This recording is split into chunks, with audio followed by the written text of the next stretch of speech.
안녕하세요, 소품생활입니다. 오늘 다나와에서 엘더레이크 인텔 12세대 CPU가 탑재된 노트북이 나왔는데요. MSI GF 시리즈로 4가지 종류가 지금 등록이 됐습니다. 먼저 17.3인치의 엘더레이크 i7 12700H가 탑재된 거에 알테스 3060 TG 105W가 탑재된 게 있고요. 그 다음에 똑같은 17.3인치인데 모든 사양은 비슷한데 그래픽만 알테스 3950 Ti로 154만 9천원에 등록된 게 있습니다. 그리고 이쪽은 15.6인치로 화이트 색상과 블랙으로 해서 169만 9천원에 등록이 돼 있고요. 스펙에 대해서 간단히 좀 알아보도록 할게요. 이제 11번가에서 판매를 하고 있고 2월 3일 발송 예정으로 해서 예약 주문을 좀 받고 있는데요. 익히 알고 있다시피 엘더레이크 CPU 인텔 12세대는요 P코어와 E코어로 나눠져서 14코어에 20스레드를 해서 코어와 스레드가 상당히 많이 늘어나 있습니다. 당연히 성능은 좀 더 높아졌고 전성비도 좋아졌다는 평이 좀 있습니다. 그래서 P코어는 이제 가장 성능이 높은 코어가 6개가 탑재되어 있고 그 다음에 E코어가 좀 저전력으로 동작을 하는 코어가 8개가 있습니다. 6개의 P코어와 8개의 E코어, 여기서는 이제 i7 12700H가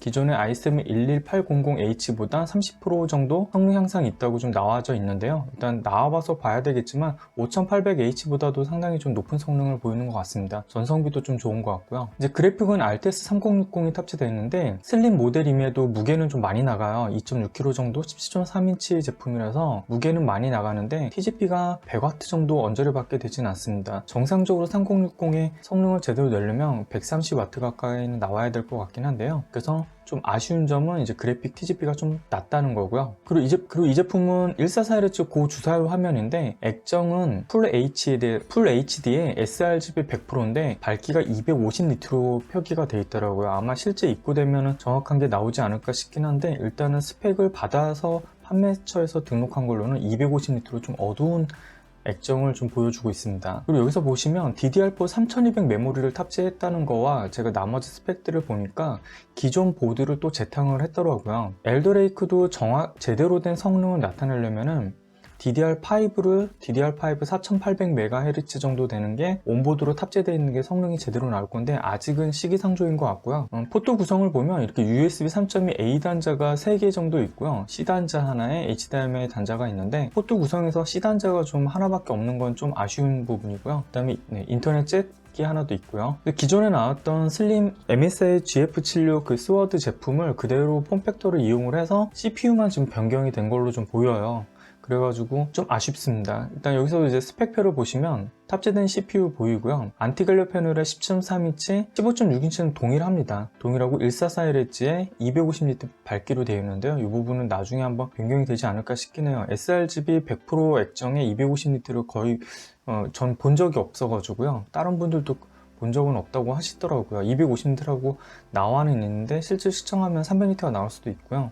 그렇지만 250니트라고 표기되어 있기 때문에 이거 그대로 믿고 넘어가야 될 것 같습니다. 그 알테스 3060 탑재인데 TGP가 105W 최대로 지원을 하기 때문에 최대 효과는 나오지는 않을 것 같고요. 이 제품도 그래픽 롬 바이오스를 변경이 가능한지는 모르겠습니다. 가능할 수도 있긴 한데 제가 이 다음 영상에 모든 이제 그래픽 롬 바이오스가 갖고 있는 그래픽 카드에 롬 바이오스를 TGP로 올릴 수 있는지 없는지 여부를 판가름하는 방법에 대해서 설명하는 영상을 좀 올려드릴게요. 그래서 되는지 안 되는지 여부만 확인을 해보셔도 좀 도움이 될 것 같고요. 안 될 경우에는 아예 진행이 안 되기 때문에 롬 바이오스를 아무리 덮어 씌우려고 TGP 높은 걸 바이오스를 갖다 넣으려고 해도요 되지가 않거든요.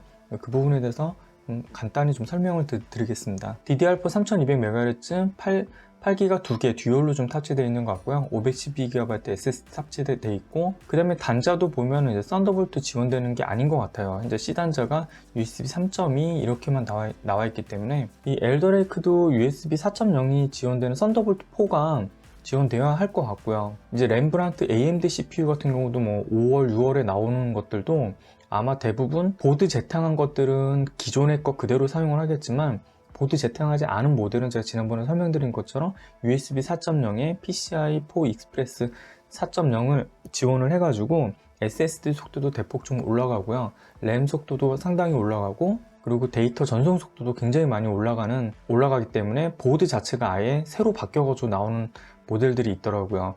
그래서 보드 재탕이 되는지 안 되는지 보시려면은 USB 4.0이 지원되는지 또는 PCI 4.0이 지원되는지 램이 5인지 확인을 해 보셔야 될 것 같습니다. 일단 이 제품은 보드 재탕입니다. 그리고 이제 배터리는 의미 없지만 굉장히 게이밍 노트북이라서 거의 거치를 하시기 때문에 배터리 용량은 굉장히 적습니다. 53W시면은 배터리 전원 연결하지 않으면 실사용하기 좀 어려운 정도 수준이라고 보셔야 돼요. 17.3인치 제품에서 2.6kg 정도 되고요. 이렇게 나와 있습니다. 그래서 이제 제품들 하나씩 보시면은 될 텐데, 이제 화이트 색상 좀 깔끔하고 예쁘다고 좀 평은 좀 좋은 편이고요. 그리고 15.6인치만 한 170만원. 여기서 아마 할인이 좀 더 들어가는 것 같더라고요. 이 제품도 이제 지금 7만원 지금 할인이 돼가지고 좀 더 저렴하게 지금 예약 구매가 된다고 하는데요. 좀 더 기다렸다가 제대로 이제 폼팩터가 새로 신규로 적용된 모델이 나오면 생각을 해보시면 좋을 것 같습니다. 기존 폼팩트를 그대로 사용하기 때문에 가격이 아주 비싸게 올라오진 않은 것 같아요. 분명히 CPU 성능은 굉장히 좋아졌거든요.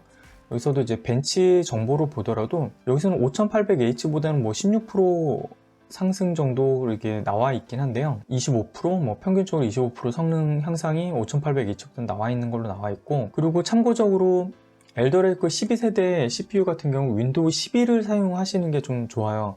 윈도우 10에서는 P코어 활용도가 상당히 낮기 때문에 성능이 제대로 좀 안 나오는 것 같더라고요. 아주 큰 차이는 아닌데 윈도우 11에서 좀 더 P코어를 효율적으로 사용하는 부분들이 있어서 게임을 하실 때도 좀 더 윈도우 11에서 좀 더 쾌적하고 약간 더 성능이 올라가는 것 같습니다. 뭐 눈에 띌 정도로 큰 차이는 아닌데 뭐 프레임적으로 뭐 5프레임 정도 이렇게 좀 더 올라가는 수준? 5에서 10프레임 정도 올라가는 수준에서 보이는 것 같고요. 윈도우 11을 사용을 하시는 게 엘더레이크 CPU를 제대로 사용하실 수 있을 것 같습니다. 여기서도 이제 벤치 테스트를 해놓은 게 있는데요. 당연히 뭐 코어와 스레드가 높다 보니까 벤치 점수에서 싱글 스코어도 상당히 많이 높은 걸 볼 수가 있고요. 멀티코어도 상당히 뭐 이 정도면 거의 31% 정도 높은 편이죠. 멀티코어 코어 수가 굉장히 많기 때문에 14코어 20스레드, 얘는 8코어 16스레드니까 그 차이가 굉장히 명확합니다. 그리고 싱글코어도 4.7GHz, 4.4GHz 최대 부스터 클럭이 다르기 때문에 상당히 성능이 높게 나왔습니다. 전성비도 좋다고 하니까 엘더레이크 CPU가 상당히 좋은 것 같아요.